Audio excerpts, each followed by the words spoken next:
Hi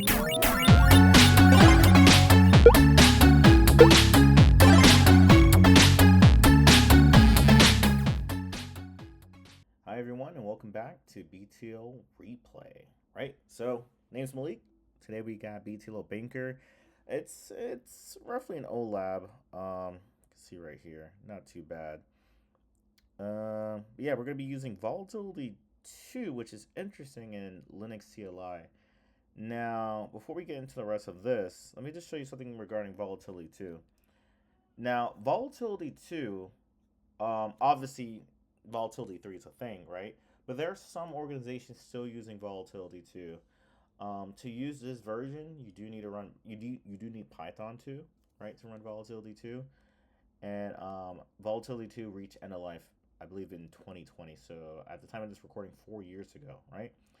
Volatility 3 is based on Python. Most of our newer labs are utilize Volatility 3, right? So that's not an issue.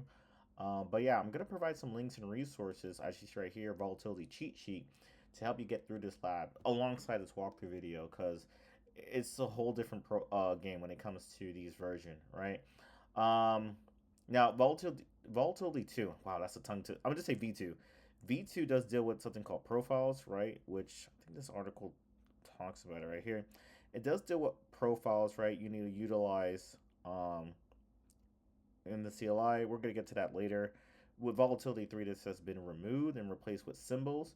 One thing you do have to keep in mind, right, and this is something I face, if you are running Volatility 3, right, in a place with no internet for the first time, you might have issues because Volatility 3 needs to reach out to, I think Microsoft, to get some symbol files, right? You need to download stuff via the internet, right? So if you're running Volatility 3 for the first time, you're going to need some internet connection to update those symbol files, or you won't be able to use certain plugins like Windows NetScan, right, or other things like that.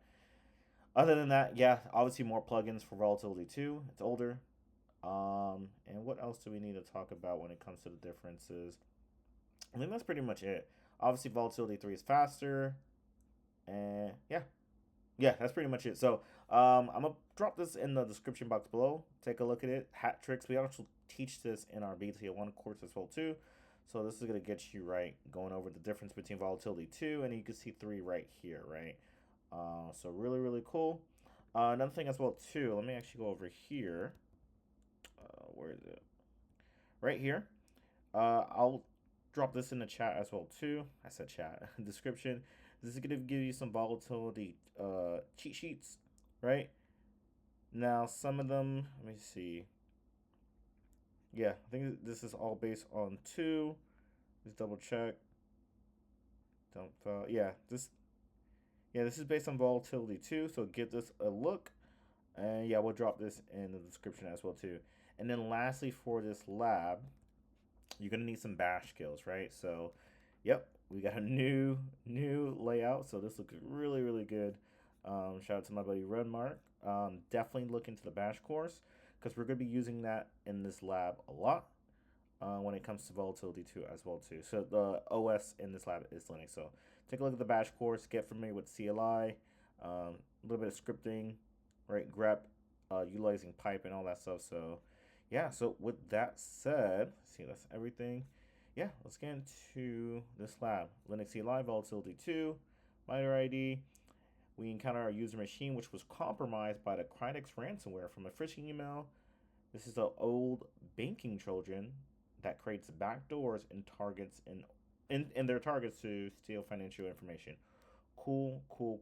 Looks like we're doing some forensic investigation. That's nice. Got a certification coming on that very soon, City, right? So check out our, I forgot to say, check out our X, LinkedIn, and our Discord, right, to keep in touch with us. More updates. Don't forget to enroll in our newsletter, right? We're pumping out mad content, and we're growing, right? So yeah, let's get started, and I'll see you guys in the lab. All right, question 1. Let's take a look at this. Using the image info plugin, what are the 2 suggested profiles? Format, profile 1, profile 2. So let's look back at our sheet. Let me see if I still remember it. That's page 7. And Control F for image info. So there we go. That's what we're going to add. Okay. Hold on. Let me see something. Yeah, image. Okay, so that's the command right there for image info. So volatility, image info, -f for the file, and then okay, just making sure. All right, let's get into it. I don't use volatility 2. I'm more familiar with 3, but this is some good learning practice. So let's see where everything's located. VMem. So I believe that's the memory file. Let's take a look at that. Actually, let me see something real quick. Bing. Okay. I'll probably copy this. Now, where the heck is volatility at? Hopefully it's in the path. If not, we might have to run it. Let's see, volatility.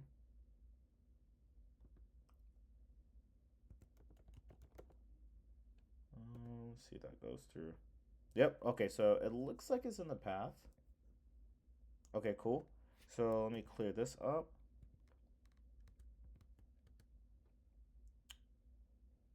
Can I paste? And then image info. Let me make this full screen so you guys can see a little bit.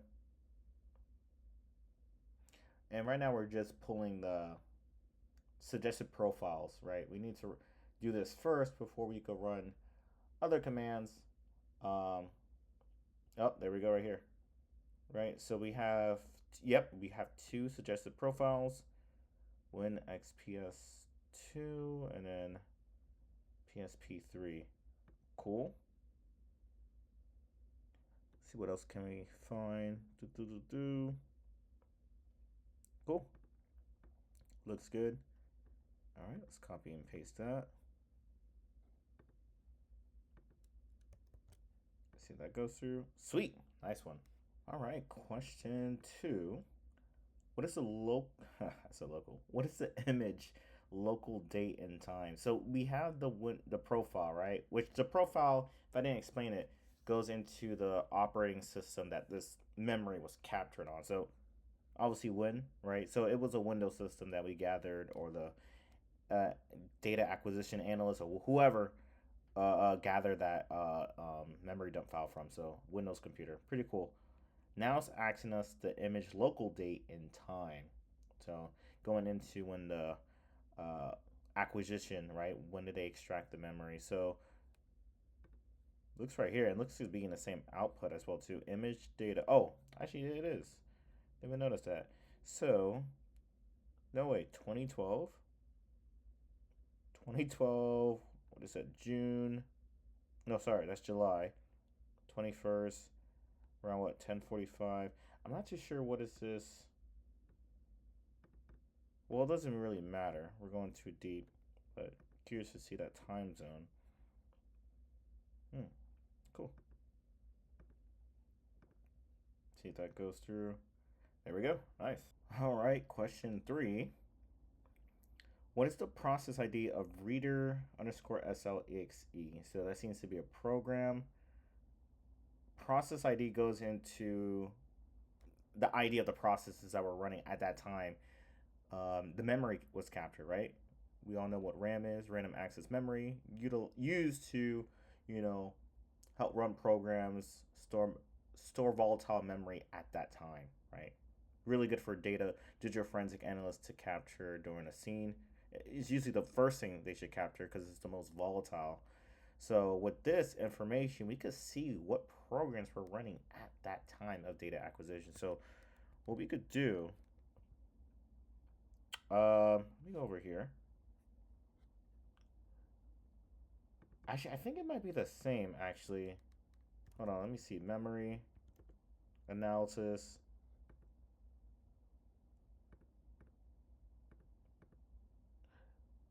No, the question asks for process. Sorry. I think it might be the same. Let me see something real quick. Process. Yeah, okay, so it's pretty much the same as volatility 3. PS list. Using volatility 3, you'll add the the OS in front of it, like Windows.plist dot capital P, but it looks to be just plist. So yeah, let's look into that. All right. So I'm just gonna erase image info, put plist, see if that helps. Wow, actually volatility 2 is not that bad. It's not that bad. Okay, now we have the programs that were ran at that time. So yeah, this does correspond with the local time we had on question 2. This did take place in 2012.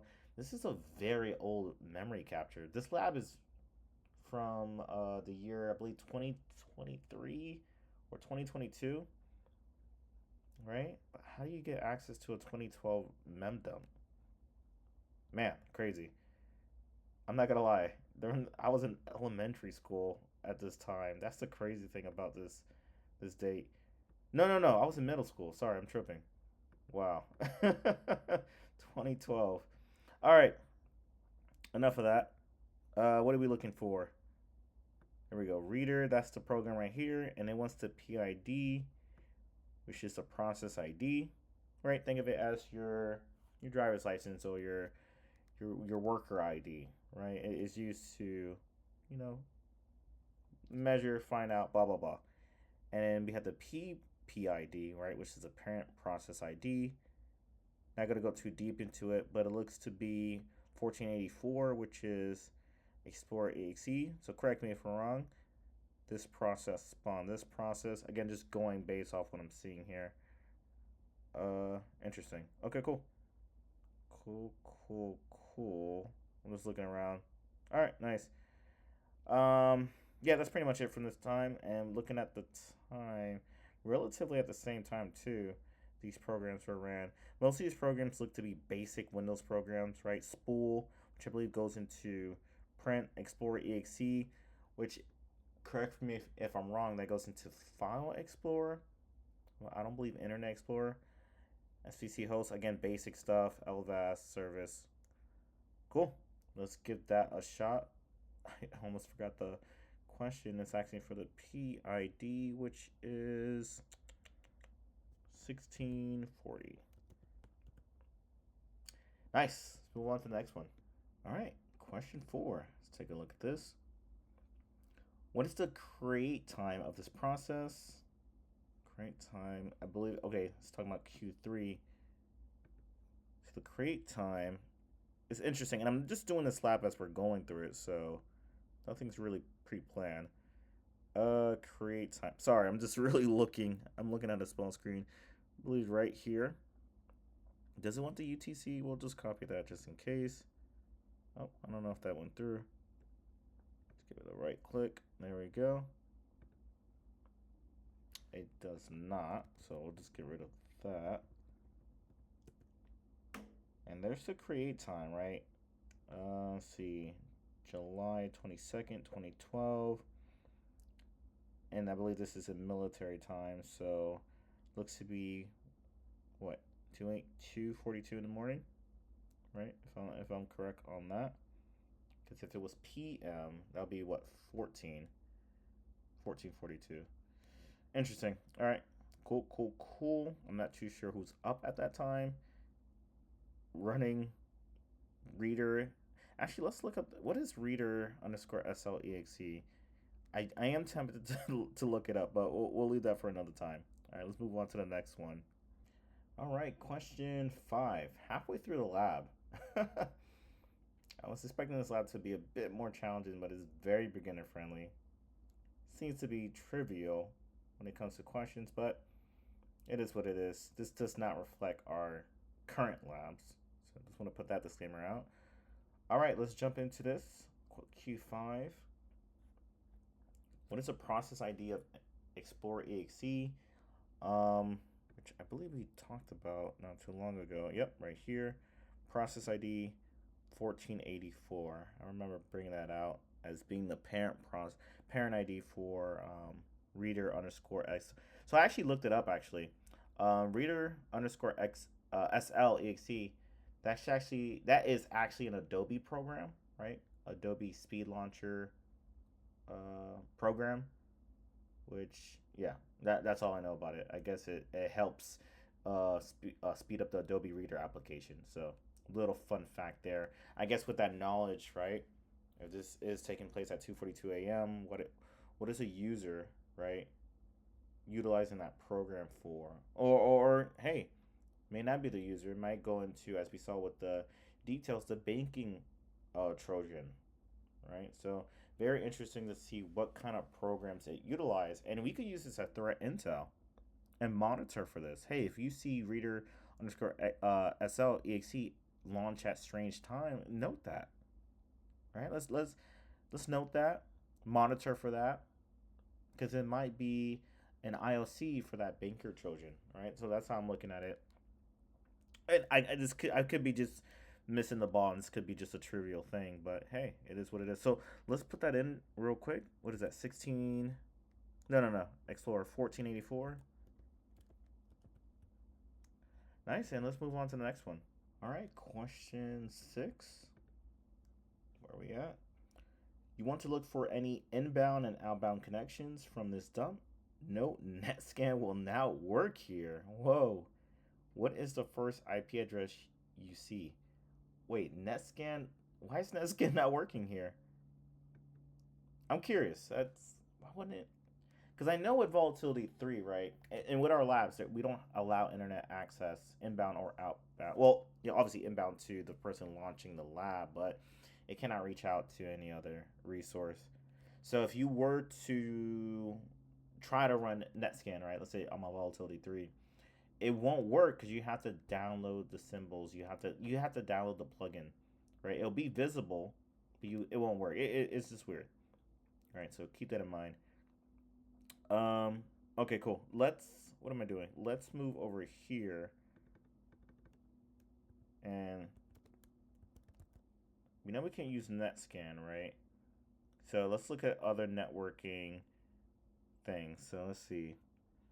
Active info. Obviously that's not gonna work. This is post incident, right? So we're analyzing stuff that has been acquired at that time we saw in Q2, right? So it's not gonna be active. Let's scan for oh my god, residual info. So we have conscan and then sock scan. Let's run conscan. I never heard of this plugin. Is that what they call it? Never heard of this this thing. So let's give it a shot. Gonna clear that up and erase that. Conscan, which is short, I believe, which is short for connection scan. So let's run that. See if that goes. Hey, it does. Interesting. Okay, what do we have here? So we have I believe this is a private IP address, if I'm not mistaken. 172.16. I believe that's private, right? And it's reaching out to this remote IP address. That's obviously public on port 8080. That sounds very familiar. Let me... What is port 8080? Hold on. I'm just on my other monitor looking that up. Port 8080. Default port for web traffic. Okay. So web traffic port. Interesting. What we could do, actually, I know this is outside the scope. Let's actually copy this.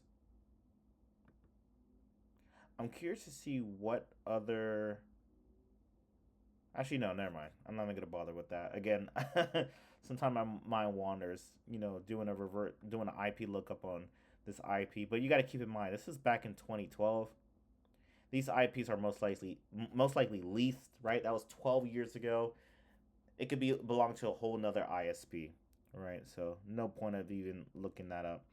All right, so right here, what is the first IP address you see? We already copied it. Let's paste that there. There we go.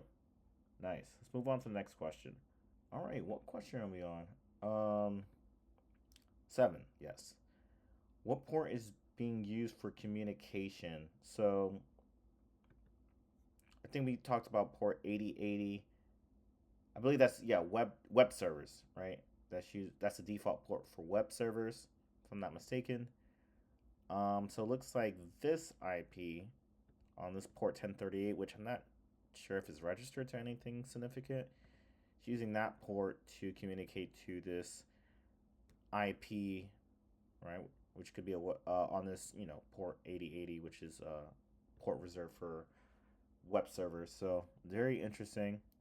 Actually, this could go into the scenario a little bit, right? When it comes to phishing or downloading something malicious.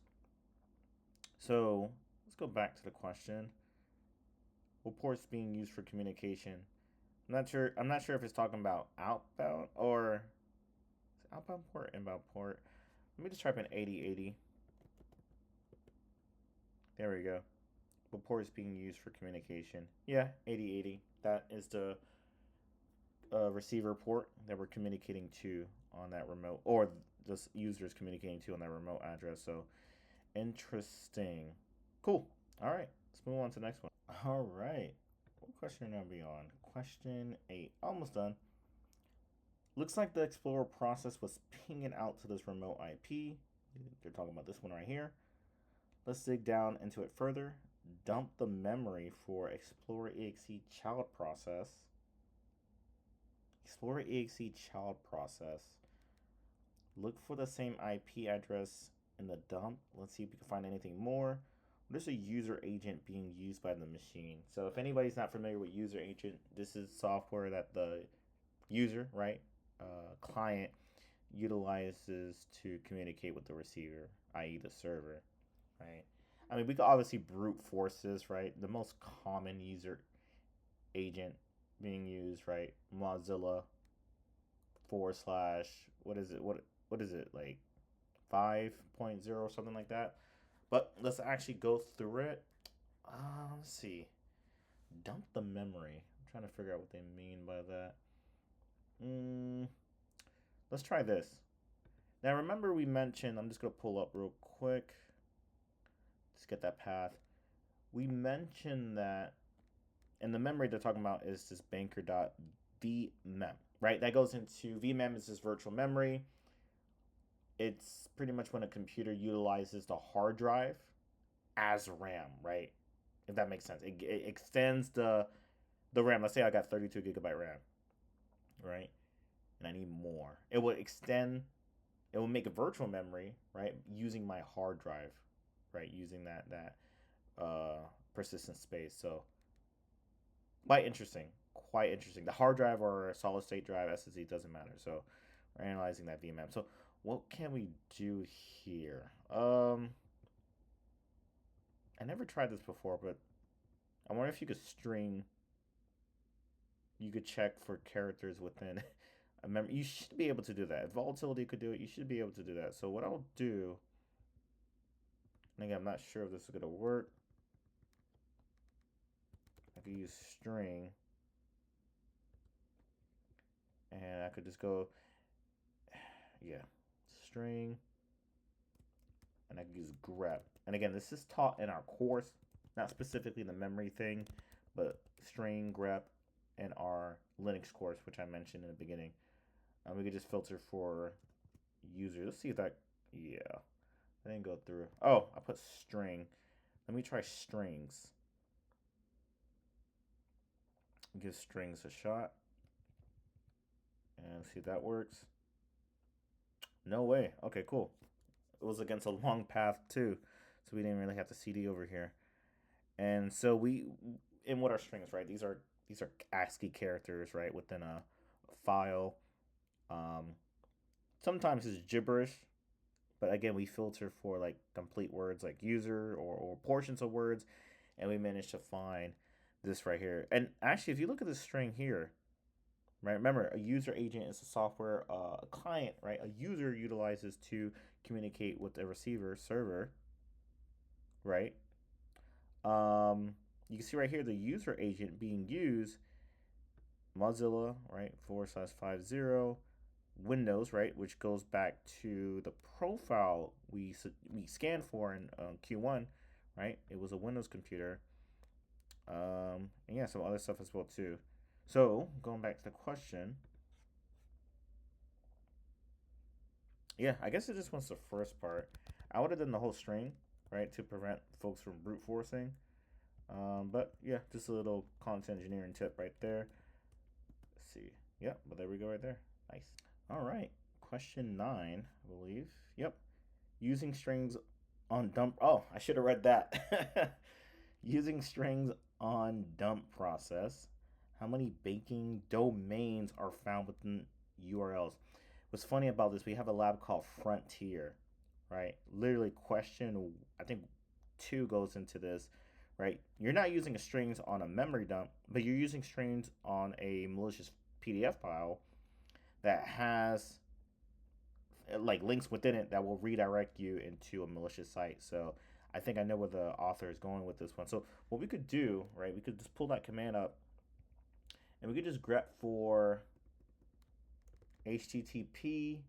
If nothing comes up, we could just do HTTP and see if we get anything from that. So let's give that a shot. Oh gosh, whoa, whoa, whoa, whoa, whoa. So we see some scripts, right? Some JavaScripts. Um, Seems to be APIs. We're not too worried about that. Oh, look right here. Actually, yeah, this. I'm seeing some web stuff, right? So we see a chase link, right? Image source. Wait, image source. Your information is securely transferred. Please follow this Sorry, I can't read. Please follow this brief 2-step process to help us verify your identity. Align credit card information. All right, what is the question going into? We're getting some juicy details. Banking domain. So we see chaseonline.chase.com.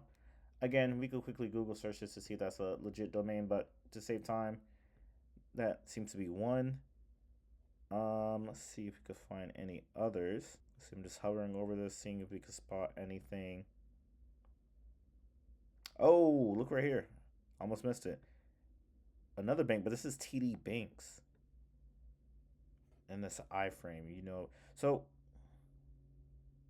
JavaScript. This is interesting.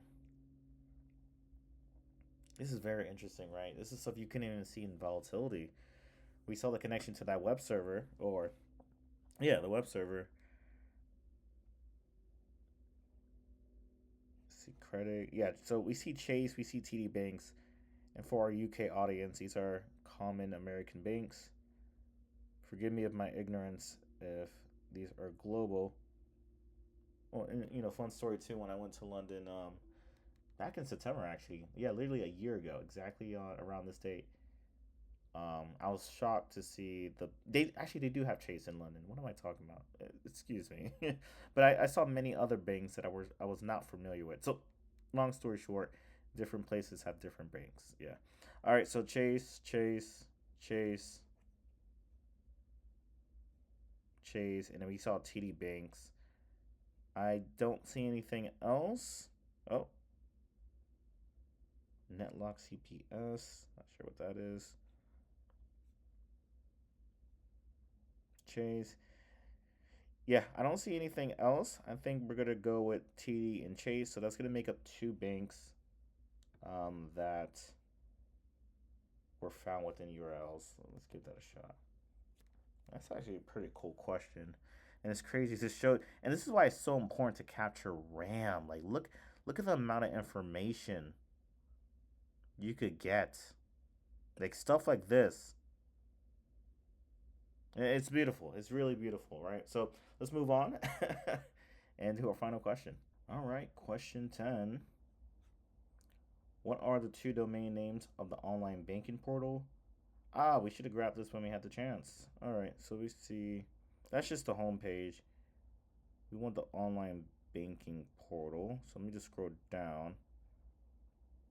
I'm not sure what order they want it. Is this it? Chase Online. I think that's it. And copy this. Definitely not open link. Even if we did, there's no internet on this box. All All right, and then let's grab the TD TD Bank. I think that was actually I should have just filtered for that. Man, this is really cool. I'm contemplating taking a memory forensic course in the future. This is quite interesting, but enough of me. Oh, wait, TD, yeah, there we go, TD right here. Copy that. And let's drop that in here, see if that goes through. Bam. Really interesting lab. Yes, the beginning was quite trivial. I would not lie, but it got really good towards the end. So a really solid lab by the creator. Hopefully you guys found this interesting. Little intro to forensics, especially from the CLI portion. But yeah, thanks for watching. Be sure to like and subscribe to never miss a video. In the meantime, remember to join our Discord. Tune in every Friday at 6 p.m. BST for BTLO Replay. Again, we're coming out with a new certification, right? City for digital forensic. If you found this interesting, we got some cool digital forensic labs on BTLO, right? Many, right? So definitely there is more to share. Other than that, you guys have a good one. Take care.